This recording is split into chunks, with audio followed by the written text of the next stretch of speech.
को। तो देखिए टॉपिक नंबर 4 में हमने बॉम्बे को डिस्कस किया और उसके पहले के टॉपिक में हमने लंदन के बारे में पढ़ा। और टॉपिक नंबर 5 में हम पढ़ने वाले हैं सिटीज़ के बारे में और सिटीज़ से रिलेटेड जो इन्वायरमेंट से रिलेटेड जो चैलेंजेस थे, परेशानियां थी, उन चीज़ों को, यानी शहर का वातावरण पर, पर्यावरण पर क्या प्रभाव पड़ा, इसको हम पढ़ने वाले हैं।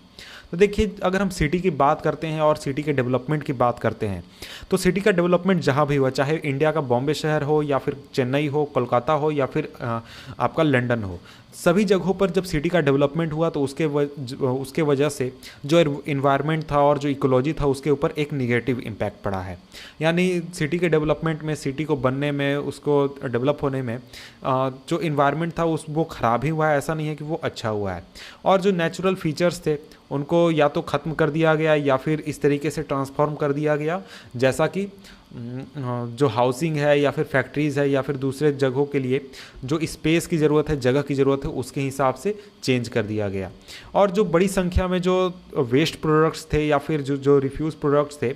उन्होंने एयर को और वाटर को काफ़ी ज़्यादा पोल्यूट किया। और इसके साथ ही जो एक्सेसिव नॉइज़ था, बहुत ज़्यादा साउंड था, वो शहरी लाइफ का एक इम्पॉर्टेंट हिस्सा बन गया, एक फ़ीचर बन गया। और इसके साथ ही जो बहुत ज़्यादा संख्या में जो कोल यूज़ किए जाते थे होम्स में, चाहे इंडस्ट्रीज में 19th सेंचुरी में इंग्लैंड में, वो एक तरीके से उन्होंने बहुत बड़े सीरियस प्रॉब्लम्स कॉज किए। और इंडस्ट्रियल सिटीज़ में जैसे कि लीड्स, ब्रैडफोर्ड, मैनचेस्टर, हज़ारों की संख्या में जो फैक्ट्री चिमनीज़ थे वो ब्लैक स्मोक स्काईज में निकालते थे। और इसके साथ ही लोगों ने ऐसा जोक करना शुरू कर दिया कि जो आगे आने वाले लोग होंगे, जो इस शहर में बड़े होंगे, वो इस बार ऐसा मानेंगे कि जो स्काई है, आसमान है, वो क्या कहते हैं, ग्रे कलर का होता है और जो वेजिटेबल्स होते हैं वो ब्लैक कलर का होता है, ऐसा वो बिलीव करने लगेंगे। और इसका रीज़न ये था कि उन शहरों में इतना ज़्यादा पॉल्यूशन हो चुका था और जो चिमनीज़ थे वो इतनी बड़ी संख्या में, इतनी बड़ी मात्रा में स्मोक को बाहर फेंकते थे कि पूरा जो स्काई था वो ब्लैक दिखता था और ब्लैक डस्ट जो है वो घरों के ऊपर गिरता था या फिर हम कह सकते हैं जो पेड़ पौधे थे उनके ऊपर दिखता था। और इस वजह से जितने भी पेड़ पौधे थे वो ब्लैक दिखते थे। और इसके साथ ही जो शहर में रहने वाले लोग थे, जैसे कि शॉपकीपर्स थे, होम ओनर्स थे या फिर दूसरे लोग थे, वो इस बात को हमेशा कंप्लेन करते थे कि जो ब्लैक फॉग है जो कि उनके टाउन में फैल रहा है, वो उसकी वजह से बहुत एक तरीके से शहर की हालत ख़राब हो रही है, स्मोक रिलेटेड इलनेस हो रहे हैं और क्लोज जो है वो हमेशा डर्टी हो जाते हैं, गंदे हो जाते हैं। तो देखिए शुरुआत में जो लोग थे उन्होंने कानूनी प्रक्रिया को लेकर, कानूनी प्रोसेस को लेकर कैंपेन करना शुरू किया और क्लीन एयर की डिमांड करने लगे। और ये जो चीज़ थी, ये ऐसा नहीं था कि बहुत आसान चीज़ था, ये बहुत ही मुश्किल था, क्योंकि जो फैक्ट्री ओनर्स थे, फैक्ट्रीज़ के मालिक थे और जो स्टीम इंजन के ओनर्स थे, वो पैसे नहीं खर्च करना चाहते थे वैसे मशीन के ऊपर जो कि उनके मशीन की हालत ठीक करे, यानी कि उनकी जो मशीन की जो कंडीशन है उसको इम्प्रूव करे, क्योंकि इसके ऊपर पैसे बहुत ज़्यादा लगते। और इसके बाद अगर हम बात करें तो 1840s तक कुछ टाउन जैसे कि डर्बी, लीड्स और मैनचेस्टर में स्मोक कंट्रोल एक तरीके के कानून बन गए। लेकिन जो स्मोक था उसको मॉनिटर करना, उसको मेज़र करना, ये बहुत ही मुश्किल चीज़ था। और जो फैक्ट्रीज़ के ओनर थे वो कुछ छोटे मोटे एडजस्टमेंट करके अपने मशीन में वो इस पूरी प्रक्रिया से बच जाते थे, निकल जाते थे। और ये जो छोटे मोटे ये इम्प्रूवमेंट करते थे, वो ऐसा इम्प्रूवमेंट नहीं था कि वो स्मोक को किसी तरीके से कंट्रोल करे या फिर रिड्यूस करे। और इसके साथ ही जो स्मोक एबेटमेंट एक्ट जो था, यानी स्मोक विरोधी कानून जो था 1847 का और 1853 का, जैसा कि उन्हें कहा जाता था, वो एक तरीके से बिल्कुल भी उन्होंने काम नहीं किया स्मोक को कंट्रोल करने में या फिर स्मोक को रोकने में। तो ये तो हमने बात कर ली लंदन की। लेकिन अब हम बात करते हैं एक इंडियन शहर की, जो कि है कलकत्ता। तो देखिए कलकत्ता की अगर हम बात करें तो उसका एक एयर पोल्यूशन में भी एक पुराना इतिहास रहा है। और जो वहाँ पर रहने वाले लोग थे वो हमेशा से ही ग्रे स्मोक को इनहेल करते हैं, हमेशा से उसको लेते रहे हैं। और विंटर के सीज़न में ये जो प्रॉब्लम था पॉल्यूशन का, ये काफ़ी ज़्यादा बढ़ जाता था, क्योंकि जो शहर है वो बेस्ड है दलदली ज़मीन के ऊपर, यानी मार्शी लैंड के ऊपर। और जो फॉग होता था इस वजह से ये स्मोक के साथ मिक्स कर जाता था और ये ब्लैक स्मोक क्रिएट करता करता था। और इसके साथ ही जो हाई लेवल पोल्यूशन था वो इस बात का भी एक तरीके से रिजल्ट था कि वहाँ पर पॉपुलेशन बहुत ज़्यादा था, जो कि डिपेंड करता था आपका डंग के ऊपर यानी गोबर के ऊपर या फिर वुड के ऊपर फ्यूल के रूप में अपने डेली लाइफ में। लेकिन इसके अलावा जो मेन पॉल्यूटर्स थे यानी जो मेन पॉल्यूशन होता था वो इंडस्ट्रीज़ की वजह से होता था और इस्टेब्लिशमेंट्स की वजह से होता था, जो कि स्टीम इंजन को यूज़ करते थे, कोल के ऊपर चलने वाले स्टीम इंजन को फैक्ट्रीज़ में, उनकी वजह से ज़्यादा पॉल्यूशन होता था। तो देखिए जो कॉलोनियल अथॉरिटीज़ थी जो कि उस समय रूल कर रही थी 19वीं सदी में 20वीं सदी में, उनका शुरू में उन इलाकों को साफ़ करने का इरादा था जो इलाके एक तरीके से ज़्यादा बदबू पैदा करते थे या फिर हार्मफुल वेपर्स निकालते थे। लेकिन जब उन्होंने रेलवे लाइन को इंट्रोड्यूस किया 1855 में, तो ये उन्होंने एक तरीके से नया डेंजरस पॉल्यूटेंट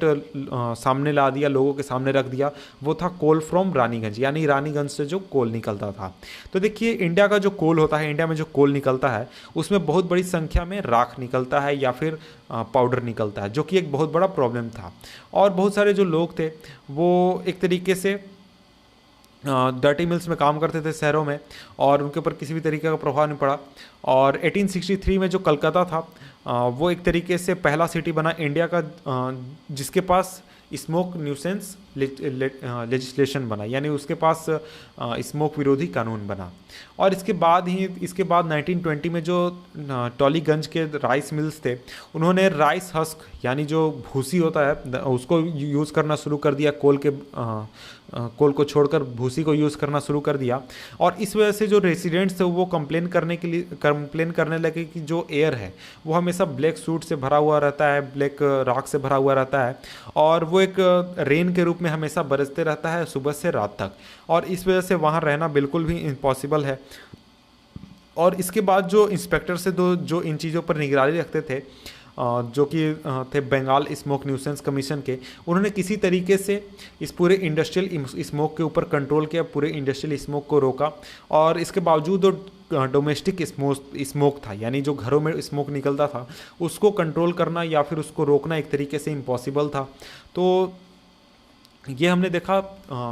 एक टॉपिक नंबर 5। तो देखिए यहाँ पर हम इस चीज़ को एक शॉर्ट में मैं फिर से डिस्कस कर देता हूँ, मुझे नहीं लगता कि आपको उतना ज़्यादा अच्छी तरीके से ये समझ में आया होगा। तो यहाँ पर हम बात कर रहे हैं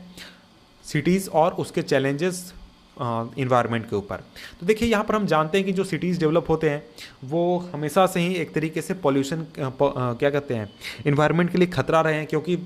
पेड़ शहर को डेवलप करने के लिए पेड़ों को काटा जाता है, हटाया जाता है, खेतों को उजाड़ा जाता है, नए बिल्डिंग्स बनाए जाते हैं और भी बहुत सारी चीज़ें की जाती हैं। और इसके साथ आज अगर हम बात करते हैं तो आज हमारे पास ऐसी सुविधाएँ हैं जिस वजह से हम शहर में अगर रहते हैं तो वहाँ पर उतनी ज़्यादा पॉल्यूशन नहीं होती है जितना कि आज के 100 साल पहले या 200 साल पहले होते। तो यहाँ पर हम जैसे कलकत्ता का एग्जाम्पल पढ़ा, तो कलकत्ता में जब लोग रहते थे आज के 100 साल 200 साल पहले, तो उस समय लोग जो थे अपने घरों में खाना बनाने के लिए गाय के गोबर का यूज़ करते थे, काऊ डंग केक का यूज़ करते थे या फिर वुड्स का यूज़ करते थे। तो इस वजह से बहुत बड़ी संख्या में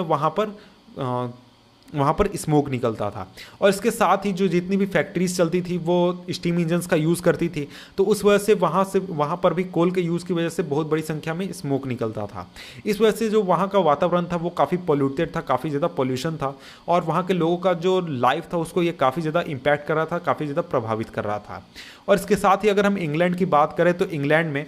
तो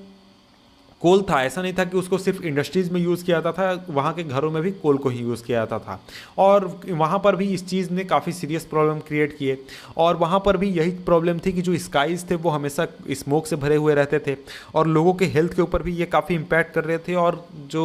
लोगों की जो लाइफ थी उसको काफ़ी एक तरीके से ख़राब कर रहे थे। और स्काईज़ जो थे वो हमेशा ब्लैक स्मोक से भरे हुए रहते थे, तो ये भी एक अच्छी चीज़ नहीं थी, ये भी काफ़ी ख़राब चीज़ थी। तो इसके बाद अगर हम देखते हैं तो आने वाले सालों में ये जो चीज़ें हैं ये काफ़ी सुधर गई और काफ़ी अच्छी हो गई। और उस समय की अगर हम बात करें तो उस समय पॉल्यूशन जो था वो काफ़ी बड़े स्तर पर था शहरों की अगर हम बात करते हैं। तो देखिए यहाँ पर ये जो चैप्टर है ये ख़त्म होता है और हमने लास्ट टॉपिक पढ़ा, टॉपिक नंबर 5। तो मिलते हैं आपसे हम नेक्स्ट वीडियो में किसी और चैप्टर के साथ। और इस चैप्टर नीचे लिंक दिया हुआ है डिस्क्रिप्शन में इस चैप्टर के प्लेलिस्ट का, तो वहाँ से आप सारे वीडियोस इस चैप्टर के देख सकते हैं। तो मिलते हैं नेक्स्ट वीडियो में, तब तक के लिए गुड बाय।